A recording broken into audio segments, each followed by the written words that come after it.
할렐루야. 오늘은 잠언서 30장 1절로 이하 9절의 말씀을 통해 아굴의 메시지란 제목으로 말씀을 드리려고 합니다. 마음을 여시고 말씀을 받으셔서 은혜가 되시기를 주님의 이름으로 부탁을 드립니다. 우리가 잠언서를 열면 제일 먼저 만나는 말씀이 다윗의 아들 이스라엘 왕 솔로몬의 잠언이라고 하는 말씀입니다. 그래서 사람들은 보통 잠언서의 저작자는 솔로몬이라고 말합니다. 그러나 잠언서 22장 17절로 이하 24장 34절까지는 이름을 알 수 없는 현자의 저작입니다. 또한 30장은 아굴의 저작입니다. 또한 31장은 르무엘 왕의 어머니의 저작입니다. 또한 25장에서 29장까지는 솔로몬에 의해서 쓰여지기는 했으나 훗날 시스기 왕 시대에 서기관들에 의해서 편집이 되었습니다.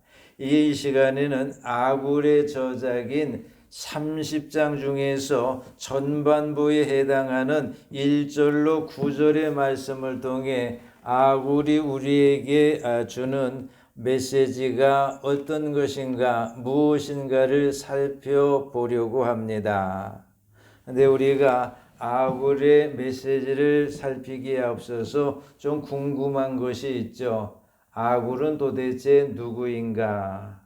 아마도 아굴은 솔로몬이 통치하고 있던 시대에 잠언들을 수집하고 정리해서 백성들에게 가르쳤던 현자였을 겁니다.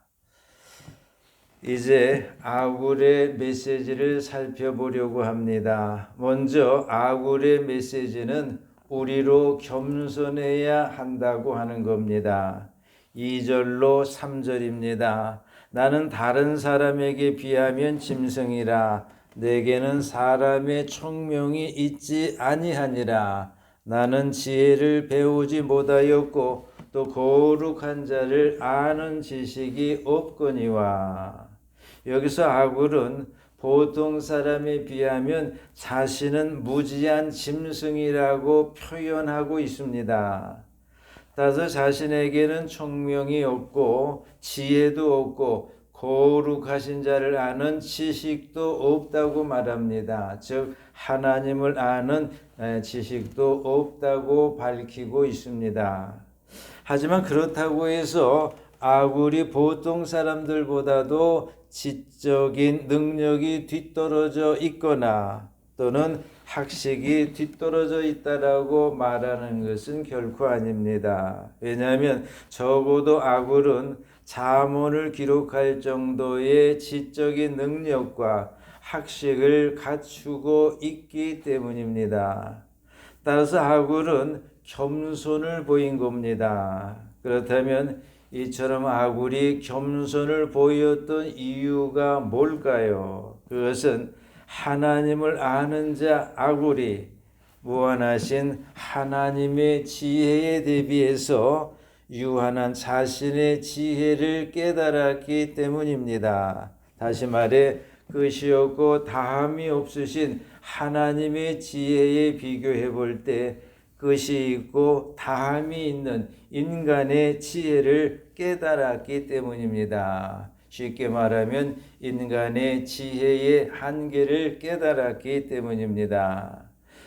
반면에 당시 하나님을 알지 못하고 있던 이방의 선자들은 아굴과는 달리 아주 교만했습니다. 그래서 그들은 자신들의 지혜를 과시하고 자랑하고 높이기에 급급했습니다. 이것은 오늘날도 마찬가지죠. 하나님을 알지 못하는 사람들은 교만해서 자신들의 지혜를 과시하고 그것을 자랑하고 그것을 높이기에 급급합니다.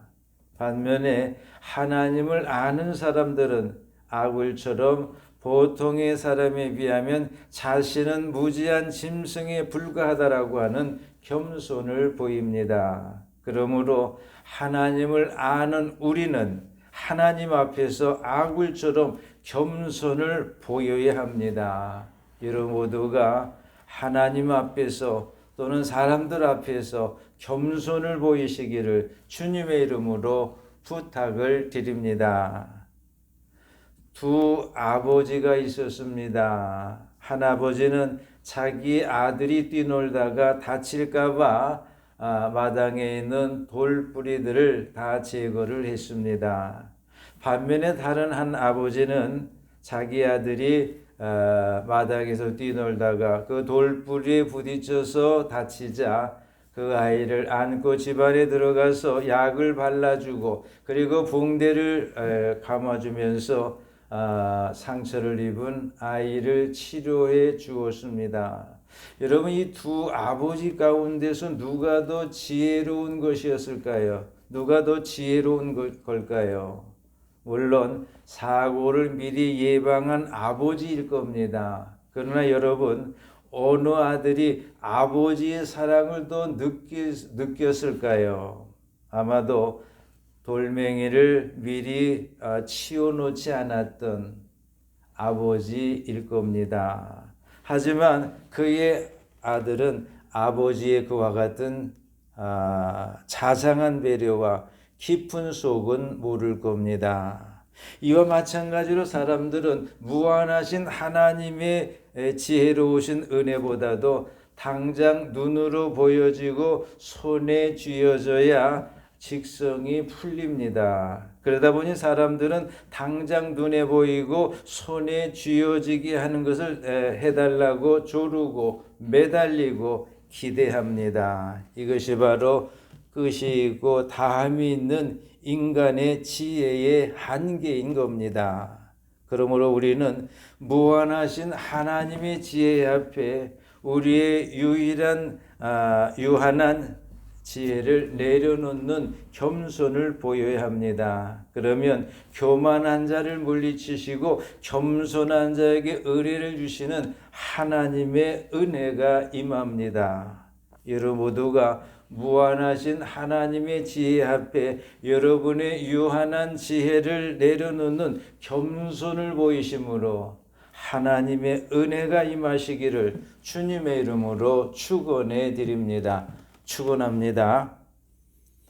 다음으로 아굴의 메시지는 우리로 권능의 하나님께 관심을 쏟으라라고 하는 겁니다. 4절입니다. 하늘에 올라갔다가 내려온 자가 누구인지, 바람을 그 장중에 모은 자가 누구인지, 물을 옷에 싼 자가 누구인지, 땅의 모든 것을 정한 자가 누구인지, 그의 이름이 무엇인지, 그의 아들의 이름이 무엇인지 너는 아느냐. 여기서 아굴은 하늘과 땅을 조성한 존재가 누구냐고 질문하고 있습니다. 다시 말하면 하늘과 땅을 지으시고 그것을 다스리는 존재가 누구냐고 질문하고 있습니다. 여러분 아굴이 이처럼 질문한 이유가 뭘까요? 그 이유는 하늘과 땅을 창조하고 다스리시는 권능의 하나님에 대비해 절대적으로 하나님의 권능에 미치지 못하는 초라한 인간의 능력을 깨닫게 하기 위함입니다. 또 하나의 이유는 이와 같은 사실을 깨닫고 권능의 하나님께 관심을 쏟으라라고 하는 겁니다. 여러분 그 사람이 누구인가 알려고 하게 되면 어떻게 해야 될까요? 그것은 그 사람이 무엇에 관심을 쏟고 있는가를 보면 압니다. 왜냐하면 그 사람이 관심을 쏟는 그것이 그 사람의 직업일 수 있습니다. 가령 머리를 하는 사람은 항상 머리에 관심을 갖습니다. 마찬가지죠. 신발을 만드는 사람들은 신발에 관심을 갖습니다. 이처럼 그 사람이 관심을 쏟는 그것이 그 사람의 직업일 수 있습니다. 또한 그 사람의 바람일 수 있습니다. 또한 그 사람이 관심을 쏟는 그것이 그 사람의 소망일 수 있습니다.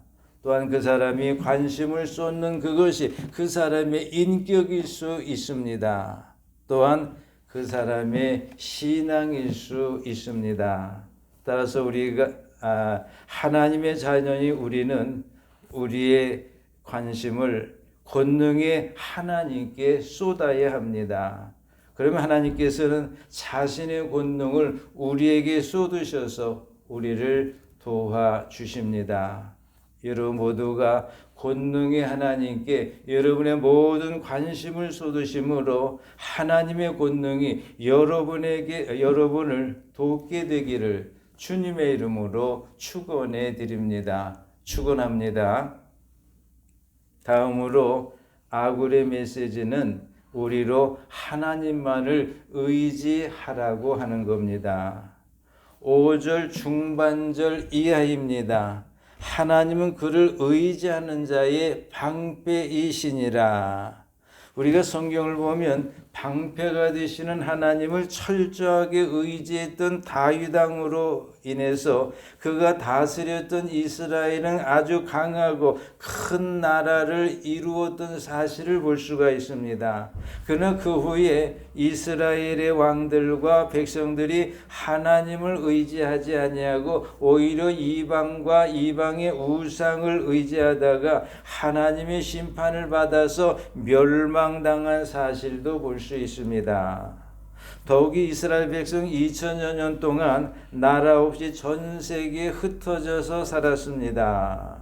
이러한 역사적인 사실이 우리에게 주는 교훈이 뭘까요? 그것은 바로 하나님만을 의지하라고 하는 겁니다. 그러므로 하나님의 사람인 우리는 철저하게 하나님만을 의지해야 합니다. 이것이 곧 신앙이며 이것이 곧 삶인 겁니다.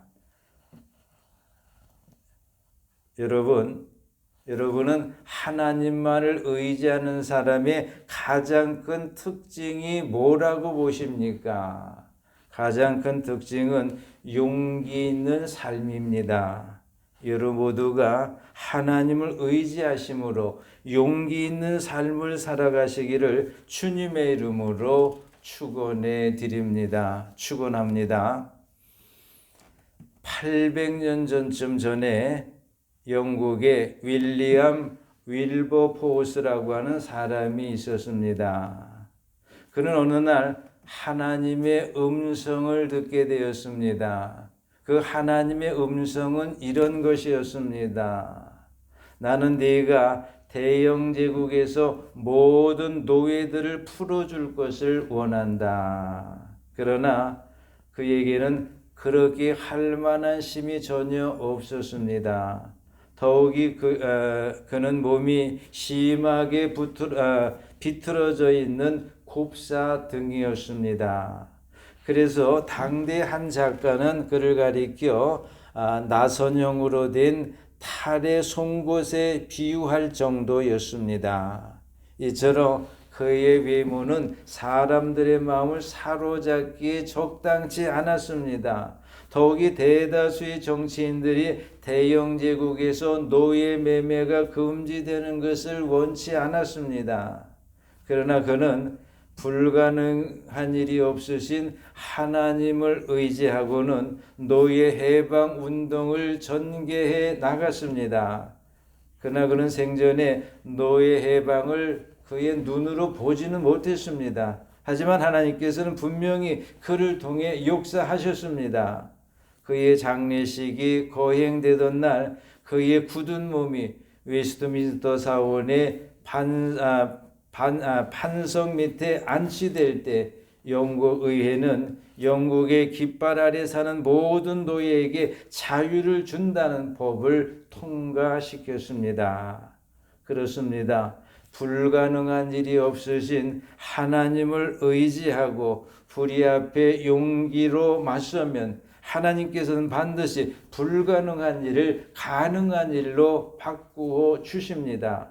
여러분 모두가 불가능이 없으신 하나님을 의지하고 불의 앞에 용기를 가지심으로 불가능한 일이 가능한 일로 바뀌게 되시기를 주님의 이름으로 축원해 드립니다. 축원합니다. 다음으로 아굴이 우리에게 주는 메시지는 우리로 하나님의 말씀에 가감하지 말라고 하는 겁니다. 6절입니다. 너는 그의 말씀에 더하지 말라. 그가 너를 책망하시겠고 너는 거짓말하는 자가 될까 두려우니라. 여기서 그의 말씀은 당연히 하나님의 말씀이죠. 따라서 아굴은 하나님의 말씀에 더하지 말라고 하는 겁니다. 따라서 이것은 한편으로는 하나님의 말씀을 감하지 말라라고 하는 말이 되기도 하죠. 그러므로 본 구절은 하나님의 말씀에 과감하지 말라고 하는 겁니다. 그렇다면 아굴이 하나님의 말씀에 과감하지 말라고 한 이유가 뭘까요? 두 가지를 밝혔죠. 그 하나는 하나님께서 하나님의 말씀에 가감하는 사람을 책망하실 것이기 때문이라고 하는 겁니다. 또 하나는 하나님의 말씀에 가감함으로써 거짓말하는 자가 될까 두렵기 때문이라고 하는 겁니다.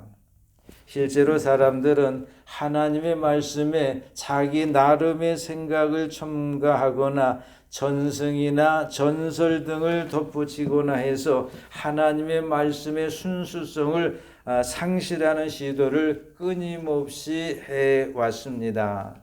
그리고 오늘날에도 이성에만 치우친 자들이나 이단들이나 몰지각한 영적 체험자들에 의해서 하나님의 말씀이 가감히 이루어지는 것을 봅니다. 참으로 안타까운 현실이 아닐 수 없습니다. 그러므로 하나님의 사람인 우리는 하나님의 말씀의 순수성을 지켜나가는 일에 팔을 걷고 나서야 합니다. 그러면 하나님께서도 팔을 걷고 나서셔서 우리를 편들어 주십니다. 여러분 모두가 하나님의 말씀의 순수성을 지키는 일에 팔 걷고 나서심으로 하나님께서도 팔 걷고 나셔서 여러분을 편들어 주게 되시기를 주님의 이름으로 축원해 드립니다. 축원합니다.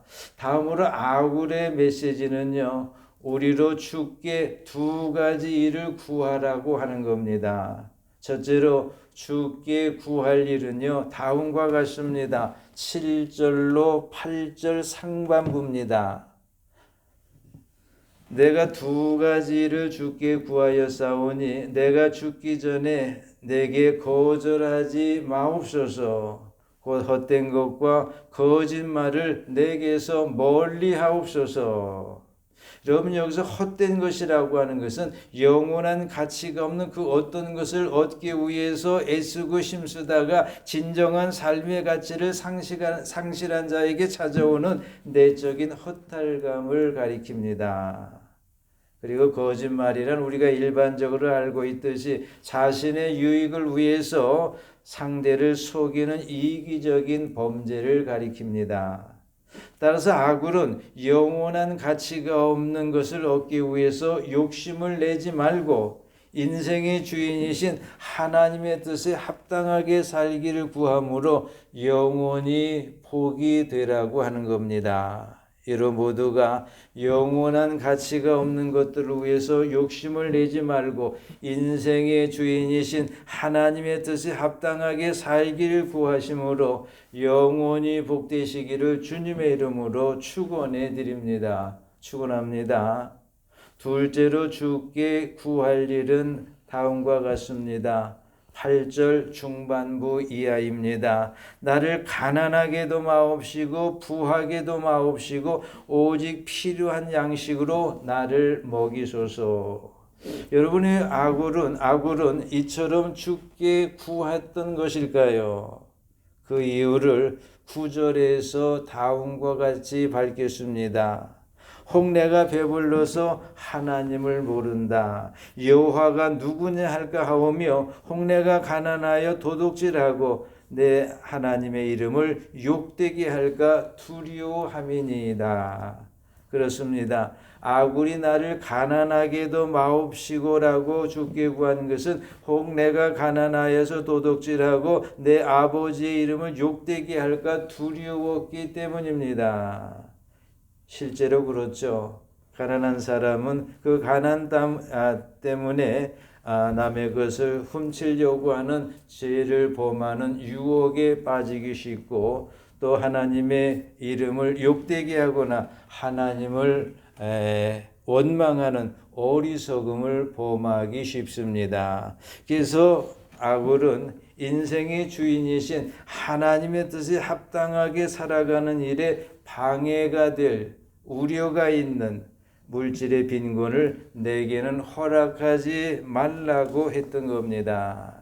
반면에 아굴이 부하게도 마옵시고라고 죽게 구한 것은 홍내가 배불러서 하나님을 모른다. 여호와가 누구냐 할까 두려워했기 때문입니다. 그렇습니다. 대개 부자는 물질의 풍요로움 때문에 교만해져서 자신을 존재케 하신 하나님을 잃어버리기가 쉽습니다. 그래서 아굴은 인생의 주인이신 하나님의 뜻에 합당한 삶을 사는 일에 방해할 우려가 있는 물질의 풍요로움을 내게는 허락하지 말라고 했던 겁니다.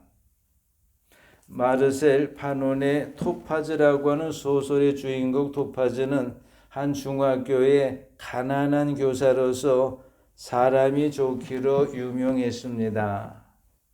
그런데 그러던 어느 날 학교의 후원 아들의 좋지 못한 성적을 그대로 작성했다가 교장과 그 후원의 학부형으로부터 비난을 샀습니다. 교장은 당장 그에게 그 아이의 성적을 올려줄 것을 명령했습니다. 그러나 정의감에 불타는 토파즈는 이것을 거절합니다. 그러자 화가 난 학부형이 그만 그 아이를 다른 학교로 전학을 시켜버렸습니다. 그러자 상당한 재력가였던 학부형이 떠나가자 학교에 재정적인 손실이 생겼고 그러자 교장이 토파즈를 면직시켜버렸습니다. 그는 자신의 꼿꼿한 성격 때문에 다른 학교에도 가지 못했습니다. 그가 취직한 곳은 가정교사 자리였습니다. 그런데 그 자리는 부정직하기로 이름난 한 국회의원 재벌의 집이었으며 세상 물정 모르는 토파즈를 사장 자리까지 앉혔습니다. 얼마 후 토파즈는 자신의 자리가 이용만 당하는 부정직한 자리인 것을 알게 되었고 그로 인해서 신경쇠약까지 걸렸습니다. 하지만 얼마 지나지 않아서 그는 그 일에 요령이 생겼고 그 일이 손에 익혀지자 토파즈는 세상을 보는 눈이 바뀌었습니다. 마침내는 그동안 정의감을 외치며 살아왔던 시간들이 아깝다고 여겨질 정도였습니다. 여기서 우리는 토파즈를 통해 정의를 목숨처럼 아꼈던 성실한 사람이 물질의 노예로 전락해가는 모습을 봅니다. 그래서 아굴은 물질의 풍요로움을 내게는 허락하지 말아달라고 간구했던 겁니다. 물론 부해도 빈곤해도 하나님의 뜻을 따라 살아가는 사람들도 있습니다. 그러나 부함과 빈곤은 그 차이의 어느 정도의 차이일 뿐 모두가 신앙과 삶의 방해거리가 된다라고 하는 것은 누구도 부인할 수 없습니다. 그러므로 하나님의 사람은 오직 필요한 양식으로 나를 먹이소서라고 하는 아굴의 간구를 머릿속 깊이 되새겨야 하는 줄로 믿습니다.